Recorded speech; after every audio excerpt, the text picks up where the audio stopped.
মা দুর্গা সেই কয়েকশো বছর ধরে একটাই মহিষাসুরকে মেরে যাচ্ছে। বেচারা মার খেতে খেতে বুড়ো হয়ে গেল। অথচ আমাদের সমাজে আজকে ভ্যারাইটি অফ অসুর ঘুরে বেড়াচ্ছে। কোন অসুর ডাক্তারকে মেডিকেল কলেজে ধর্ষণ করছে, কোন অসুর তৃণমূল ছাত্র পরিষদ সেজে, নেতা সেজে কলেজের ওই দলের কর্মীকেই বলাৎকার করছে, কোন অসুর চাকরি খেয়ে এত বড় ভুঁড়ি করে ছোট ছোট কচি কচি গার্লফ্রেন্ড পুষেছে, কোন অসুর চাল চুরি করছে, কোন অসুর কয়লা চুরি করছে, বাড়িতে একটা খোকা অসুর আছে সে আবার কয়লা খায়। এই যে বিভিন্ন টাইপের অসুর, ভ্যারাইটি অফ অসুর।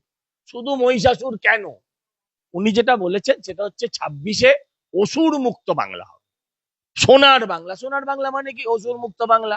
মিঠুন চক্রবর্তীর মামলায় কোর্ট, মাননীয় কোর্ট নাকি বলেছেন যে আমাকে মুখ বন্ধ রাখতে।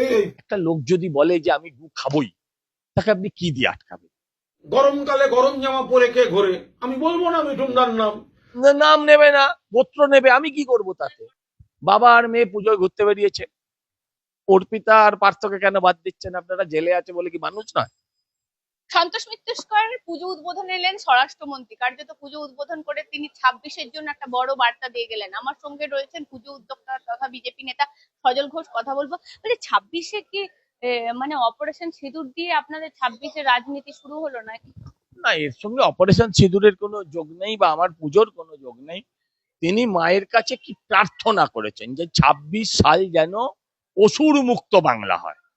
মা দুর্গা সেই কয়েকশো বছর ধরে একটাই মহিষাসুরকে মেরে যাচ্ছে। বেচারা মার খেতে খেতে বুড়ো হয়ে গেল। অথচ আমাদের সমাজে আজকে ভ্যারাইটি অফ অসুর ঘুরে বেড়াচ্ছে। কোন অসুর ডাক্তারকে মেডিকেল কলেজে ধর্ষণ করছে, কোন অসুর তৃণমূল ছাত্র পরিষদ সেজে, নেতা সেজে কলেজের ওই দলের কর্মীকেই বলাৎকার করছে, কোন অসুর চাকরি খেয়ে এত বড় ভুঁড়ি করে ছোট ছোট কচি কচি গার্লফ্রেন্ড পুষেছে, কোন অসুর চাল চুরি করছে, কোন অসুর কয়লা চুরি করছে, বাড়িতে একটা খোকা অসুর আছে সে আবার কয়লা খায়। এই যে বিভিন্ন টাইপের অসুর, ভ্যারাইটি অফ অসুর। শুধু মহিষাসুর কেন, এটা আমাদের দাবি ছিল। তো সেই কারণে উনি যেটা বলেছেন সেটা হচ্ছে 26-এ অসুর মুক্ত বাংলা হবে, সোনার বাংলা। সোনার বাংলা মানে কি? অসুর মুক্ত বাংলা। অসুর মুক্ত বাংলা হোক, আমরা সবাই চাই। তুমি চাও না? একটা জিনিস, অসুর মুক্ত বাংলা একদম। আমি বলছি 26-এর জন্য উনি কি কিছু বার্তা দিয়ে গেলেন আজকে? আর কি বলার দরকার? বললেন তো 26-এ যেন মা বাংলা সোনার বাংলা হয়। সোনার বাংলা মানে অসুর মুক্ত বাংলা। কি কথা হলো সরাসরি? সব কথা কি আর বলা যায়? আশীর্বাদ করেছেন, আশীর্বাদ করেছেন, বলছেন জয়ী হও। একদম। একটা জিনিস আমরা দেখতে পাচ্ছি যে বিভিন্ন জায়গায় মুখ্যমন্ত্রী পুজো উদ্বোধন করছে, ডান্ডিয়া নৃত্য করছে, অপরদিকে দেখা যাচ্ছে যাদের প্রাণ গেল, যাদের বাড়ির, তাদের সাথে কোনো যোগাযোগ করেনি প্রশাসনের তরফ থেকে। এটাই তো মুখ্যমন্ত্রী বললো 2 লাখ টাকা করে আমি দিয়ে দেবো, 7 লাখ টাকা করে সিএসসি দিয়ে দেবে, চাকরি দিয়ে দেবে, হয়ে গেল। আরে গরিব মানুষ মরেছে ওই জলে। বড় লোক রাস্তায় বেরোয় না হেঁটে, সাইকেল করে বড় লোক যায় না। ঠিকই তো, ঠিকই তো, ঠিকই তো, ঠিকই তো, কেন বেরোবে? আরে ভাই, পেটটা চলবে কেমন করে? ওরা তো জানে না খিদের জ্বালাটা কেমন। ববি হাকিম তো জানে না খিদে হলে কতটা জলে, খিদে পেলে ভুলে গেছে। আগে খেতে পেতো না ওরা, তখন জানতো। মমতা ব্যানার্জি তো জানে না, ভাইপো তো জানে না খিদের জ্বালা কি জ্বালা। ওই তো 6,000 8,000 গেঞ্জি, ওটা ওটা কোনো ব্যাপার। ওরা 2 লাখ 3 লাখের সানগ্লাস পরে ভাই, 6,000 টাকার গেঞ্জি, সস্তার গেঞ্জি পরেছে। অত্যন্ত খারাপ অবস্থা তাহলে বলতে হবে, কারণ ওই লিপস অ্যান্ড বাউন্সের অনেক টাকার সম্পত্তি ইডি বাজেয়াপ্ত করেছে বলে একটু পরিস্থিতি খারাপ, আর কিছু না। মিঠুন চক্রবর্তীর কেসে কার্যত কুণাল ঘোষের মুখে তালা পড়লো, হাইকোর্ট তালা লাগালো। বলে কি হয়েছে? তালা লাগিয়েছে তো আমি বলবো ওই গরমের মধ্যে যে সোয়েটার পরে, মাথায় টুপি পরে, আমি এইভাবে কোর্ট করে কথা বলবো। একটা লোক যদি বলে যে আমি গু খাবই, তাকে আপনি কি দিয়ে আটকাবেন? একটা লোক যদি বলে আমি গালি দেবই, এরা অনেকে খায় না জানেন তো। সকাল থেকে উঠে এরা দাঁত মেজে, ওরা প্রথম যেটা করে সেটা হচ্ছে একটা ফেসবুকে পোস্ট করে, তারপরই ওরা গালি খায় ওদের পেজেই, পাবলিক তেড়ে গালাগাল করে। ওই গালি খাওয়ার পর ওরা একটা অ্যান্টাসিড খেয়ে আবার কাজে বেরিয়ে পড়ে। ওদের খেতে হয় না তো, ওরা গালি খেয়ে পেট ভরে যায় ওদের। তা তাদের আমি কি উত্তর দেব? বলছে কি হয়েছে, করব, আমি আবার করব। তো কি করব আমি? আমি কি করতে পারি? উনি করবেন। নাম নেবে না, গোত্র নেবে, আমি কি করব তাতে?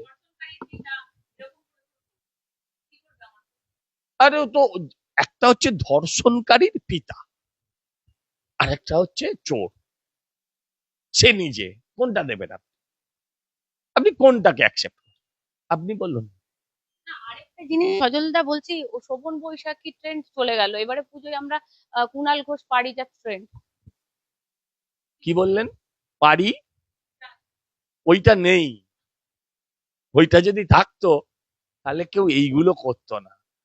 সত্যি কি অসম্ভব লাগছিল না আপনারা? আমি ভাবছিলাম বাবা মেয়ে, হ্যাঁ হতেই পারে, না আর কি আছে, বাবা মেয়ে লাগছিল। তো দেখেছি, আমি খুব মজা পেয়েছি। হ্যাঁ, বললাম বাবা আর মেয়ে পুজোয় ঘুরতে বেরিয়েছে।